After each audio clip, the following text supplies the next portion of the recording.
Konnichiwa Sekai, it's your Queen of Chaos, Chiaki AMF, back again.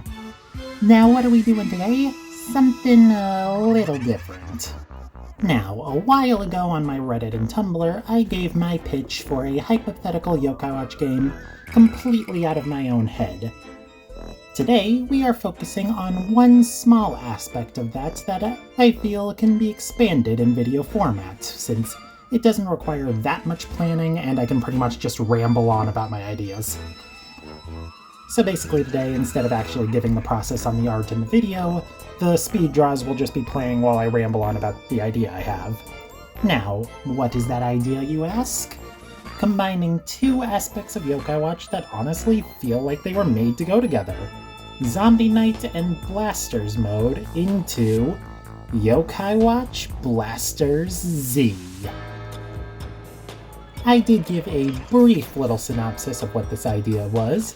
Basically, zombies are appearing in Springdale, which isn't supposed to be happening because Springdale is in Japan and Japan cremates their dead, so where the hell are these zombies coming from? To figure that out, Dr. Francesca Stein, our resident hot mad scientist, has recruited the Blasters to dungeon crawl into these zombie-infested areas and figure out why the heck this is happening in the first place. With nothing more than a team of 4 yokai, you will be fighting against a horde of zombies consisting of those from Yokai Watch 3 and original ones based off of other yokai that didn't get zombie variants. These zombies will be infesting 4 different areas, and at the end of each, a zombie boss yokai will stand in your way. Can you defeat all 4 bosses and figure out what is causing this strange case of necromancy? Well, let's dive into my ideas and find out. Starting off in area number 1, Uptown Springdale. In the middle of the night, zombies are crawling up from the sewer drains. These zombies are very beaten down, as if the journey here took a great toll out of them. Francesca sends you in to try and figure out why exactly they're here, where exactly they came from. After all, zombie night is not a common occurrence in this part of the world. This first area would be rather basic in terms of its zombies. Sentries, Necronion, Necromut. But at the end there is one challenge. Zomgrolos, the zombie Oni. Which Francesca questions how that's even possible. Now, Zomgrolos is only the first of the 4 bosses, and Francesca notes that in their current state the Blasters won't stand much chance. So she begins development of the Blasters Z initiative to give them new weapons. Yeah, that's what I've been drawing in the background. With the new Z forms for your Yokai Watch Blasters, you will be able to actually stand a chance against this boss, and the new zombies that'll occur in the other areas. Speaking of which, area number 2, the sewers, because the zombies weren't gross enough on their own. The sewers didn't get much love in Yokai Watch 3, so I figured it'd be neat to bring them back. Here, a lot of the more dangerous zombies from Yokai Watch 3 can be found, like your Necrodemians. Of course, with your new Z weapons, they aren't as big of a hassle. Unfortunately, there seems to be a very angry aquatic zombie boss in the sewers that you'll need to defeat in order to progress. It doesn't help that the sewers are kind of prone to flooding, which can cause area hazards. You'll have to figure out a way around that. Once you're out of the sewers, you come to area number 3. The Haunted Woods. Living up to their name, this place is dark, eerie, and the visibility is very low with all this fog. The zombies around here are where they start to get into yokai that have never been zombies before. Off the top of my head, Dragon Lord. Trust me when I say a fire-breathing zombie lizard is the last thing you want to come up against. But oddly enough, in this third area, you don't see a lot of the normal sentry zombies. If anything, the humanoid zombies are looking more and more human, as if they haven't been dead for as long. That is cause for concern. Stalking the woods, another familiar zombie boss is on the prowl, the Hollow Guard. as if it's trying to stop you from reaching the final area. Stop you from trying to figure out what exactly is going on here. But once you can dispatch him, you are free to enter area number 4, the Abandoned Village. The Abandoned Village sticks out for just how many of these zombies are humanoid. With zombified versions of Blizaria, Gleam, Eterna, it's all eerie. It's as if this town was wiped out in an instant, all the bodies left there to be zombified. You'll have to explore this eerie locale in order to figure out what's going on. And as you travel its decrepit streets, Francesca begins to notice something. Something that will blow the lid on this whole zombie debacle. You see, zombies don't pop up for no reason. They are the result of humans using dark magic to try and reanimate the dead, with an obvious and very bad side effect if you couldn't tell. The thing about this spell is that it doesn't just go away once you've cast it. It usually attaches itself to an object, creating the phenomenon of Zombie Night.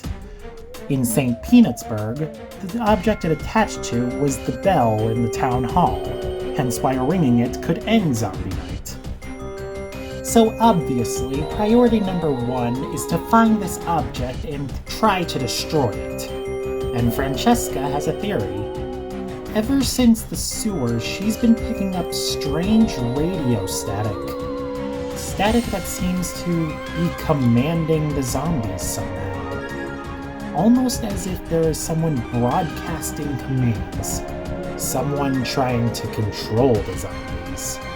And once in the village, it becomes clear where this signal is coming from. A dilapidated news station on top of a cliff. Off in the distance from the town, but still within range. And its tower is very much still operational. This tower seems to be what is affected by the spell, and is broadcasting it. The scary thing is, Francesca can tell. The spell is in its infancy. It had to have been cast recently. And presumably whatever mastermind casted it, whatever mastermind is trying to control these zombies for what end, is inside that station. That, my friends, is your final boss, and Necromancer. And that's about all I got. I've had loose ideas for who this final boss would be, but I still need a little bit more cooking on that. I just figure you can't really make the zombies their own final boss because they're too loose, too unorganized. They're basically just mindless husks going in towards whatever thing you point them at. But an intelligent source commanding the spell that revived them, now that you can make into a final boss. Now, once you've managed to make your way to the abandoned town, the mastermind will be well aware of your presence, and the zombies are going to be very, very frenzied.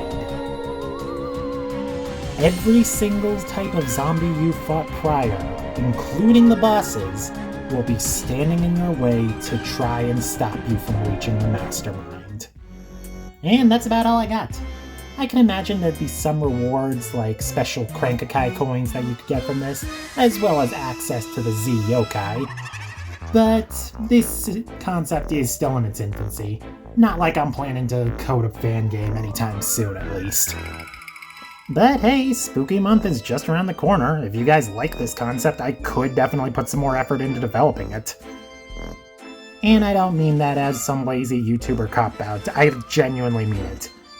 Collaboration with you guys is why I keep making content, and that's why I'm happy to announce this video is actually Patreon sponsored. Well, I mean, not actually sponsored by Patreon. I mean, because of my Patreon, I can keep doing this shit.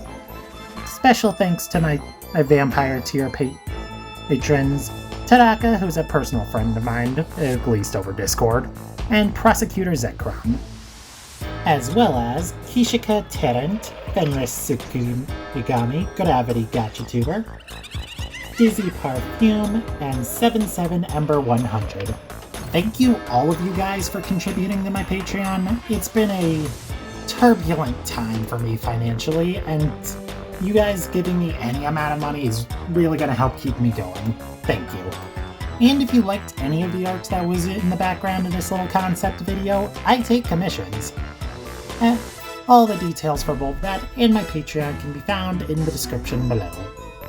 YouTuber tangents aside, thank you guys for watching, and I sincerely hope you enjoyed both my art and my admittedly half-baked idea for a Blaster spin-off.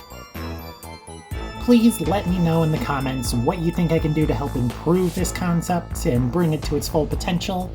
And if you liked this video, consider subscribing. I have been admittedly away for a while because the summer heat made recording nigh impossible, but I'm back now.